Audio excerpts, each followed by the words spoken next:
ekoenzim. Dari pengolahan sampah organik menjadi kompos itu udah familiar, udah biasa dilakukan. Tapi pengubahan dan pengolahan sampah organik menjadi ekoenzim itu belum banyak yang tahu cara, dan belum banyak juga mungkin tahu tapi nggak dilakukan gitu. Padahal ekoenzim ini itu cairan ajaib bisa manfaat, tentu yang sangat ramah lingkungan dan baik untuk kita semua. Next slide, selanjutnya. Nah, penjaringan ide ini itu sebenarnya berasal dari sampah rumah tangga, dari ibu rumah tangga yang biasa masak, ngupas buah. Nah, itu sisa sayuran dan buahnya itu biasa dibuang atau biasa di desaan. Ini kami menjadi lokasi idenya itu di desa dari Perbutulan di Sumber. Jadi di Perbutulan itu di desa masih banyak masyarakat itu yang mengolah sampah dengan cara dibakar. Jadi pengolahan sampahnya itu secara individual, dan dengan cara dibakar itu kan mengakibatkan masalah baru, polusi udara, dan mengakibatkan gas metana. Jadi hasil koordinat dari sampah yang dihasilkan dari limbah rumah tangga itu mengakibatkan gas metana. Padahal gas metana ini itu lebih berbahaya dari karbon dioksida, bisa mengakibatkan berbagai macam penyakit dan bencana alam yang sangat mengerikan. Nah, sampah dan pemanasan global ini tentu menjadi masalah yang sangat serius, nggak bisa dianggap main-main gitu.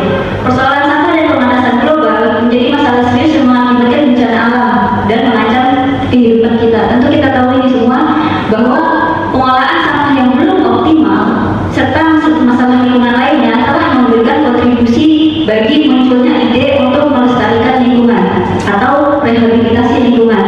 Jadi berawal dari pengolahan sampah yang belum optimal, muncullah ide bagaimana sampah ini diolah menjadi barang yang lebih baik atau lebih bernilai, bermanfaat untuk kita. Nah, penumpukan sampah yang mengakibatkan banjir atau banyak bencana alam, dari bencana alam dan pemanasan global bisa mengakibatkan kekeringan, dan kekeringan juga tidak ada perairan di persawahan yang mengakibatkan gagal panen dan berbagai macam masalah-masalah lain. Kemudian isu-isu polusi udara. Nah, kemudian selanjutnya, nah lalu bagaimana cara mengolah sampah yang baik? Di sini saya menekankan sampah organik. Nah, sampah organik itu bisa dilihat di kiri atas. Dalam hal mengatasi sampah, ini langkah awalnya itu pemilahan sampah organik dan non organik harus menjadi kebiasaan baik tiap orang. Jadi nggak bisa pemerintah sekedar mengeluarkan regulasi atau kebijakan, peraturan daerah kabupaten sekian nomor sekian tentang sampah itu belum optimal seandainya dari jiwa-jiwa kita, tiap individu itu melakukan kebiasaan pemilahan sampah non organik dengan baik. Nah, kemudian sampah organik tersebut diolah menjadi ekoenzim. Nah, ekoenzim inilah kemudian bisa diolah kembali menjadi barang yang bernilai. Nah, di foto yang sebelah kanan atas itu proses fermentasi sampah organik yang telah dikumpulkan itu diolahkan. Itu cairan coklatnya itu gula merah atau bisa disebut juga cairan molase, tetes tebu. Jadi sampah sisa sayuran dan buah itu dimasukkan. Sebenarnya harus galon, yang penting wadah tertutup, bisa toples atau apa, tapi lebih enak galon karena dia ke bawah tuh wadahnya lebar, bisa menampung banyak, dan tutupnya tuh kan kecil gitu, lebih mudah. Nah, kemudian di bagian kiri bawah itulah ekoenzim. Ini kurang lebih cairan yang saya buat sendiri. Ini cairan ekoenzim ini tidak bau karena ini hasil fermentasi alamiah dari sisa sampah buah dan sayuran. Nah, ekoenzim ini bisa membersihkan sungai, bisa dijadikan pupuk atau pestisida alami. Karena sifat alamiah ekoenzim itu mengandung biokatalis yang bisa menjernihkan atau mengurai minyak dan air di dalam limbah sayuran gitu, dari sisa-sisa limbah rumah tangga gitu. Kemudian ekoenzim ini itu bisa diolah kembali menjadi sabun cair, disebut juga sabun cair organik, bisa berupa cair atau batang. Cuman pada kali ini saya mengolahnya dalam bentuk cair. Kelihatan ya? Kelihatan banget ada 3. Oh iya. Jadi ini mengolahnya dalam bentuk cair, bisa bentuk padat atau sabun batang. Nggak hanya sabun sebenarnya, bisa diolah menjadi biokatalis, pembersih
menjangkau para ibu rumah tangga untuk mengubah ekoenzim ini, mengubah sampah organik ini menjadi ekoenzim. Nah, kemudian untuk skala yang lebih besar, pengolahan sampah menjadi ekoenzim dapat dilakukan di tingkat Pemda. Jadi ada dua konsep, ada dua kerangka. Jika di tingkat di skala yang lebih kecil dan menengah itu di tingkat desa, di tingkat masyarakat. Kemudian yang skala lebih besar itu bisa dilakukan oleh di tingkat Pemda oleh dinas lingkungan hidup. Nah, di tingkat RT RW atau di tingkat desa dan kelurahan. Ekoenzim ini tuh sebenarnya cairan hasil produk fermentasi dan sisa buah sayuran dan gula. Gula di sini menggunakan bukan gula pasir tapi gula merah. Karena sifat alamiah gula itu yang menguraikan mikroba menjadi bahan alamiah. Jadi fermentasi sampah sisa sayuran itu diuraikan oleh gula merah. Gitu. Karena ekoenzim ini mengandung biokatalis yang dia bisa menguraikan zat-zat dari kandungan sisa buah dan sayuran. Ekoenzim ini dapat digunakan sebagai pupuk, pestisida, ataupun diolah kembali menjadi barang bernilai. Salah satunya sabun organik ini. Kemudian selanjutnya, nah ini tahapannya. Yang pertama itu dipisahkan sampah organik yang sudah dipisahkan antara sampah plastik. Kemudian pastikan sampah itu yang akan difermentasi nggak basah dan nggak bau. Jadi murni hasil potong. Jadi sayuran dan buah yang baru banget dipotong, sampah dan sisanya tuh kulitnya itu langsung diproses. Kenapa? Karena jika sampahnya udah keburu bau dan basah, itu malah bisa mengakibatkan jamur dan mengakibatkan bau yang gak enak. Karena sampah kalau udah bau gak enak dia. Kemudian ini karena wadahnya tuh bebas sebenarnya bisa apa aja, cuma lebih ini galon ya, galon bekas apapun ya, ini galon. Nah itu diisi dengan cairan molase. Jadi molase ini cairan tersebut atau gula yang dipanaskan dengan air. Jadi gula kental itu dicampurkan dengan air. Jadi skalanya itu 1:2. Satu itu airnya itu bisa setengah galon dan 2-nya itu gula untuk memfermentasi sisa sampah dan sayuran. Ini proses fermentasinya minimal 3 bulan untuk menghasilkan produk ekoenzim yang seperti ini. Nah, kemudian masukkan sampah organik, nah seperti yang dalam foto itu, galon.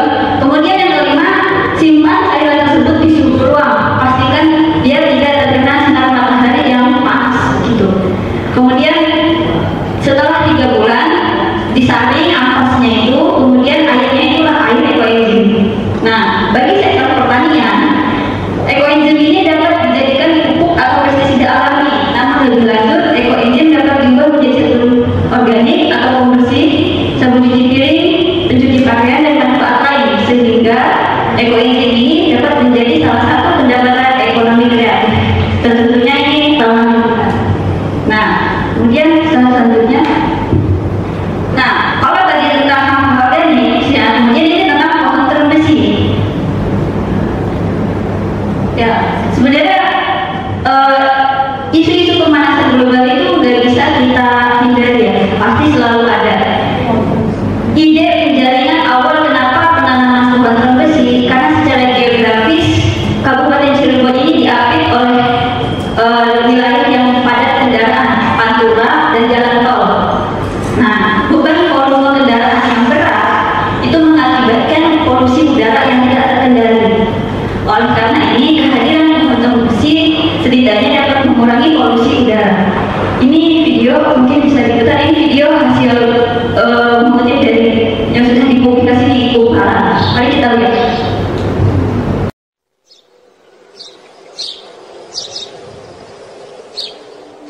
Alam kita selalu punya cara untuk memperbaiki dirinya.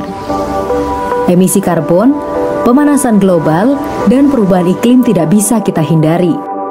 Namun alam punya cara yang sederhana, alami, tapi sering terlupakan oleh manusia.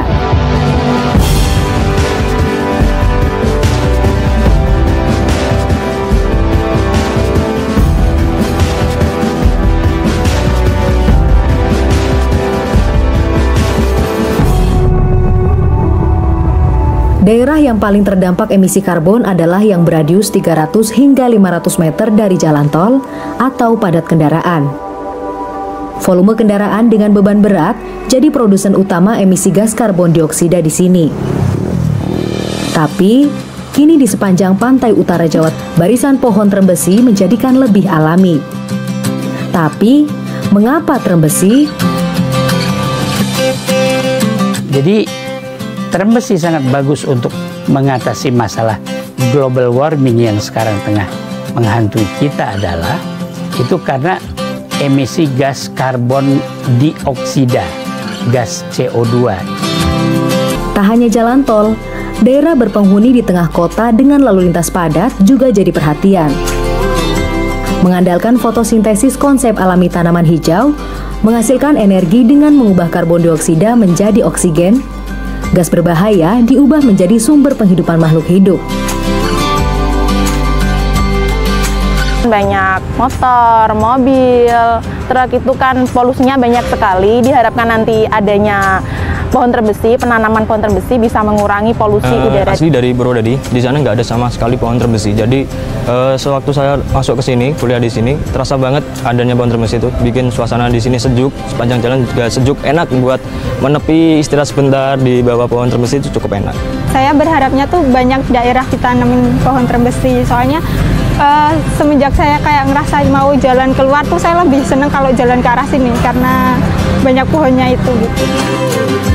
Tak hanya emisi karbon, bentuk terem besi yang rindang punya efek yang bisa dirasakan langsung oleh manusia. Kemudian nilai ekologis, dia bisa mempunyai efek peneduhan dengan kanopinya yang demikian bagus begitu ya. Suhu udara di bawah kanopi terem besi pun lebih sejuk 3 hingga 5 derajat Celcius dibandingkan tanpa naungan pohon terem besi. Jadi, apakah menanam pohon langkah yang paling tepat untuk membuat bumi kita lebih baik? Sangat tepat begitu ya.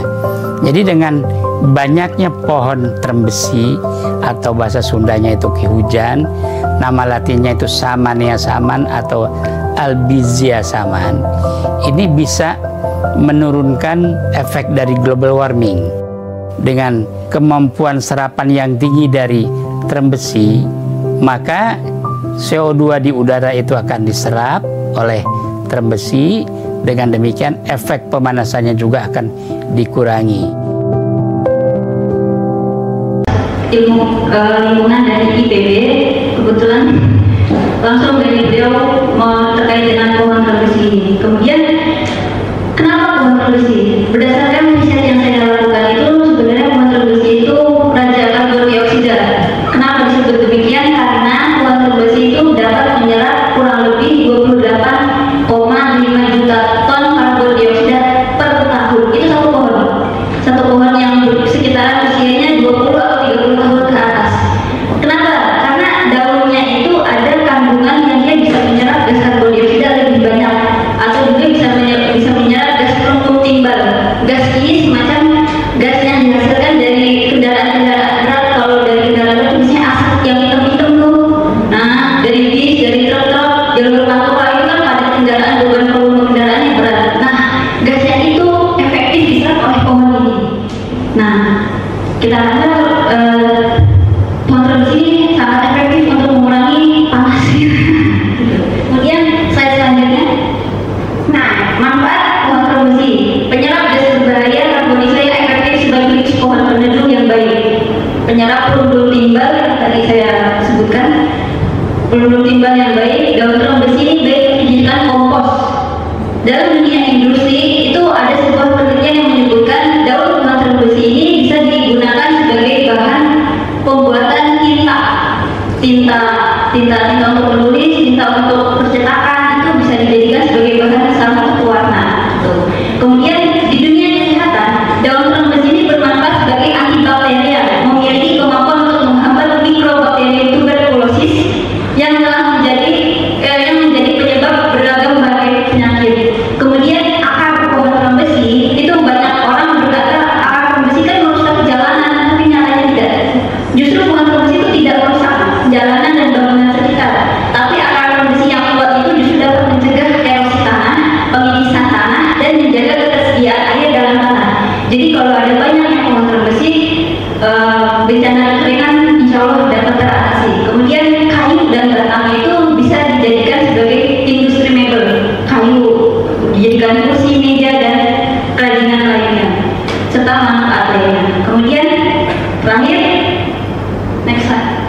pengolahan sampah dan penanaman pohon ini sebagai langkah green and sustainability. Tentu, karena ekoizin ini sangat bermanfaat. Pengolahan sampah yang baik dan penanaman pohon sangat penting sebagai investasi penghijauan atau reboisasi, mengurangi pemanasan global dan mencegah bahayanya perubahan iklim. Nah, tentu akan menciptakan lingkungan yang bersih, nyaman, sejuk, dan tentu akan mencapai tujuan net zero emission dan environmental governance. Dan terakhir, let's protect the earth for a better life because a healthy environment is a healthy productive. Nah, dan sekian dari ungkapan saya. Mohon maaf atas segala kekurangan. Terima kasih. Assalamualaikum warahmatullahi wabarakatuh. Jadi beda batanya. Oke, soal lingkungan izin dengan juri yang lain, tapi sedikit ya. Yang pertama, saya mau nanya dulu, Mbak asli orang Cirebon atau asli orang Jakarta ini? Saya di Jakarta, kuliah di Jakarta. Asli orang Jakarta ya? Ya, tapi imigrasi. Benar? Oh, ini baru di sini? Iya. Oh iya, selamat datang yang menjadi orang Cirebon. Saya merasa Mbak ini lagi, ngeliatin Mbak tuh kayak merasa kok ingat masa muda. Saya senang ketika melihat sosok pemuda ya, atau misalkan Gen Z ini yang peduli terhadap lingkungan. Saya sangat apresiasi sekali. Kadang saya pikir kumpulin aja ya orang-orang yang peduli terhadap lingkungan untuk menjadi sebuah gerakan seperti Pandawara, seperti itu kan mereka punya peduli. Saya harap Mbak untuk mengedukasi masyarakat mengenai ekoenzim ini tidak boleh sendirian.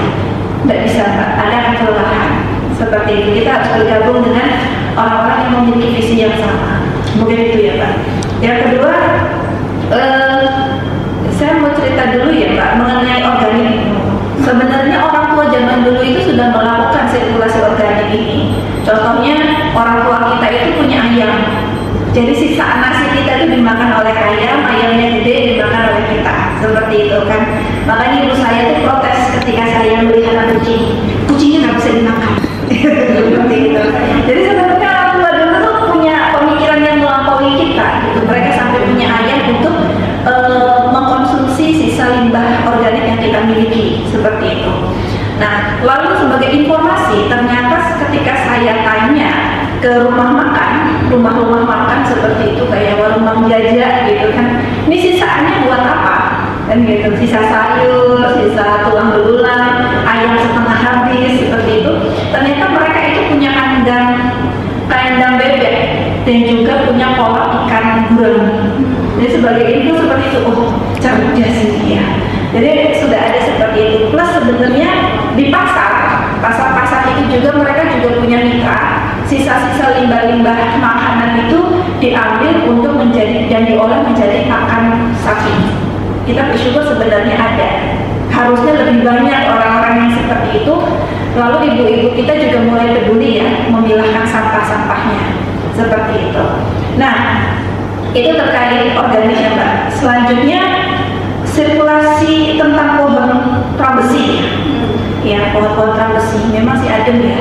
Kita bersyukur banget sepanjang jalan raya Pak Isa, sepanjang jalan Pleret, Sumber Pleret, itu pohon apa itu namanya?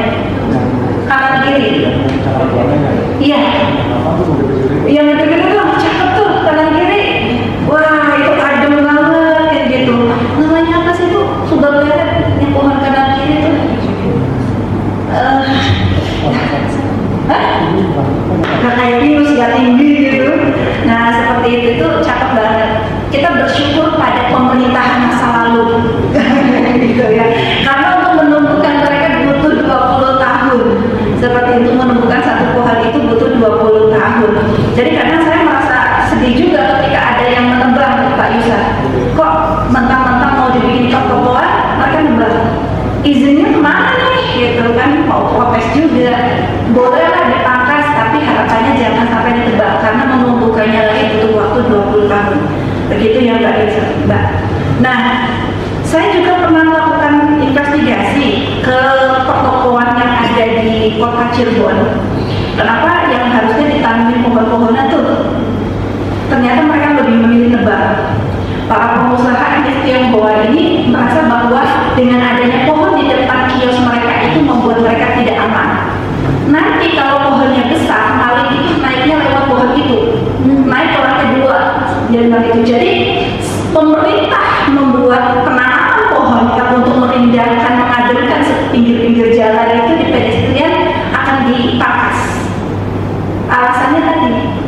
itu kalau besar ada maling lewatnya nanti lantai 2 itu pakai pohon yang depan rumah. Oke, antara ekonomi dan ekologi berbenturan seperti itu. Itu sharing aja sih Mbak. Tapi ketika melihat proposal ini, saya merasa bahwa ini kayak dua proposal deh Mbak. Ini dua ide ya. Cuma tujuannya satu, perubahan iklim. Iya, perubahan iklim gitu kan. Ini terlalu memaksakan untuk jadi satu judul gitu ya. Ekoenzim sama trambesi. Tak baca kali-kali ada hubungan apa ya? Ada irisan nggak nemu. Oh ternyata ini aji untung dimasukin. Iya baik banget. Mungkin itu. Saya merasa bahwa inovasi ini sering saya dengar kok Mbak mengenai ekoenzim ya, ekoenzim bahkan juga bisa luka ya, bisa luka atau sakit kulit pun bisa menggunakan ekoenzim. Tapi pertanyaannya adalah keunikan dari ekoenzim ini apa? Ataukah ini hanya sekedar sebagai sebuah inovasi baru yang ingin disampaikan kepada kami? Seperti itu. Mungkin dari Dewan Juri yang lain menambahkan dulu. Mau dijawab dulu boleh? Ya mungkin dijawab. Sebenarnya ini sebuah penjaringan ide yang ingin disampaikan juga. Uniknya apa? Karena banyak di hampir di wilayah Pantura Jawa, bahkan kalau nggak salah itu riset yang dilakukan itu di kota Semarang sama di Kabupaten Semarang sama kota Jogja, itu cairan ekoenzim ini hasil fermentasi selama 5 bulan. Ini kan difermentasi selama 3 bulan itu minimal dan maksimal 1 tahun. Kenapa lama? Karena proses penguraiannya itu dari limbah menjadi cairan yang mengandung biokatalis, pengurai minyak dan zat mikroba, itu butuh proses yang lama. Ini sangat bermanfaat untuk menjernihkan air sungai. Jadi itu masyarakat di Semarang dan Jogja itu menuangkan hasil fermentasi begitu aja ke sungai. Tujuannya itu untuk menguraikan zat-zat yang berbahaya dalam sungai, gitu. Atau juga zat-zat yang bekas kapal pelayanan kapal, misalnya ada zat kimia dari bahan bakar bensinnya atau solarnya. Nah itu diuraikan dengan ekoenzim ini. Sebenarnya ini bisa diuraikan dengan pohon tembakau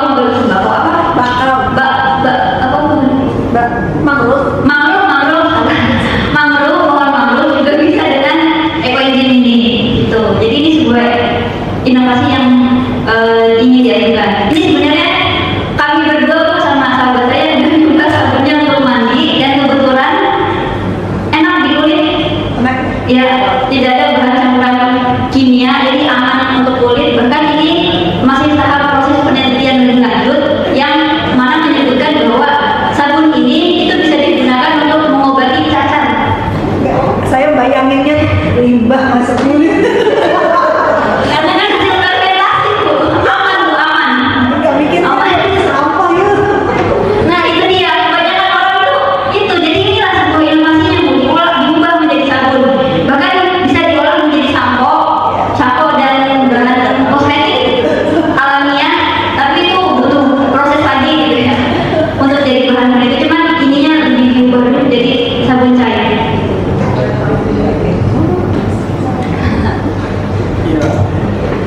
Ya, sedikit aja. Mungkin mau coba. Oh iya, boleh. Ini untuk pupuk ya? Iya. Ekoenzim ini kan ya kalau orang yang perhatiin zero waste itu pasti sudah kenal tentang ekoenzim. Nah, ya sepertinya ya yang sampai di sini yang inovasinya dari ekoenzim itu mau dibawa kemana?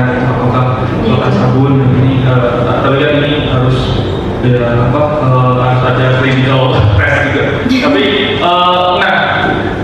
yang pertama komentar dari proposal itu ada 2 item yang kalau dilihat tidak cukup berhubungan antara ekoenzim dan dan trambesi.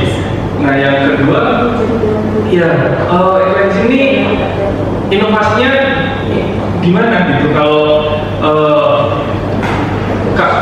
harapan saya sih kalau ini non teknologi bahwa si ekoenzim ini kalau mengenalkan desa mana yang menjadi target, nah bagaimana si ekoenzim ini menjadi disrupsi dari masalah di desa tersebut. Kalau berhenti pengenalan ekoenzimnya, itu seperti kamu presentasi tentang ekoenzim, bukan ya ini nih sudah ada informasi tentang ekoenzim nih. Saya kalau yang perhatikan tentang zero waste pasti kenal tentang ekoenzim, bahwa kalau membawa ekoenzim menjadi solusi sebuah masalah, ya ini bagaimana? Itu yang harusnya dipropos untuk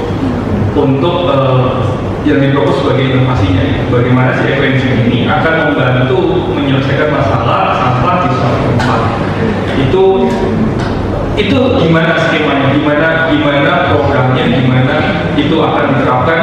Karena masalah seperti ini kan sampah tuh nggak semua rumah loh misahin. Anda itu kan paling dapat ya satu piring sehari gitu, satu piring sehari saja kan. Nah itu kalau dibikin ekoenzim kan harus nunggu banyak keburu yang kemarin busuk. Ya kan? Nah jadi solusinya ya paling mudah nggak kompos saja, dibuang organik dipisahin gitu. Nah kayak gitu apapun ya dibuatkan misalkan solusi zero waste dari kampung gimana, jadi ada yang sampahnya banyak-banyak bisa di ekoenzim, yang menggunakan bagaimana, itu justru lebih menarik kalau bisa diarahkan ke situ lah ya pengembangannya.